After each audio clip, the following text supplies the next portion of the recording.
कि बीजेपी ने कितनी कृपा की आपको नंबर 1 बनाने में। जब ऊंची जात के लोग लगातार नीतीश जी के विरोध में थे तो चिराग जी के बदौलत 75 सीट आ गए।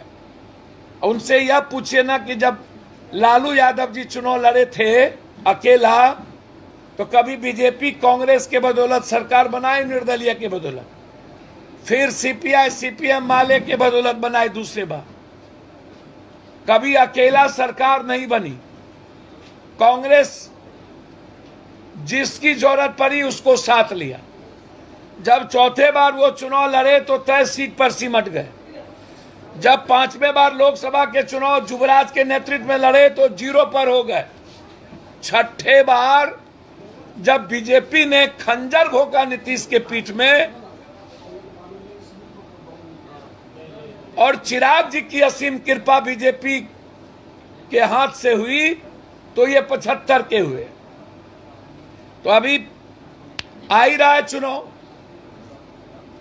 सवाल ये नहीं है, सवाल शहाबुद्दीन जी का जवाब देना चाहिए। एनआरसी में कहां गायब थे वो देना चाहिए। रामनवमी में, ईद में कहां थे देना चाहिए। शहाबुद्दीन के मरवाने में किनकी भूमिका, इसकी जांच मांग उठानी चाहिए। शहाबुद्दीन के बच्चे और उसकी बीवी और उसके शुभचिंतक, उसके वर्कर को सबसे ज्यादा अपमानित कौन किया वो देना चाहिए। शहाबुद्दीन परिस्थिति जन मुख्यमंत्री नीतीश जी का वो सवाल नहीं होता, समझौता कर लिए होते। लालू भक्ति में वो मर गया और एक बार शहाबुद्दीन जी के मरने के बाद उस परिवार और उसके वर्कर की सुध ने ली। इस पर बोलना चाहिए, फातमी पर बोलना चाहिए, एनआरसी में कहां थे उस पर बोलना चाहिए, दिल्ली में घटना घटी कहां थे उस पर बोलना चाहिए। अख्तरुल इमान ने कहा है कि आरजेडी अब अक़लियतों की जो है दुश्मन बन गई है, सियासत की अक़लियत। सर कोई एक दिन से नहीं बनी। अख्तरुल इमाम जी को आज नया लगा होगा। सबसे बड़ा दुश्मन अक़लियत का कोई है तो ये क्षेत्रीय पार्टी। अक़लियत को यदि सही माने में नफरत खत्म करना है तो उन्हें कांग्रेस की ताकत बननी चाहिए।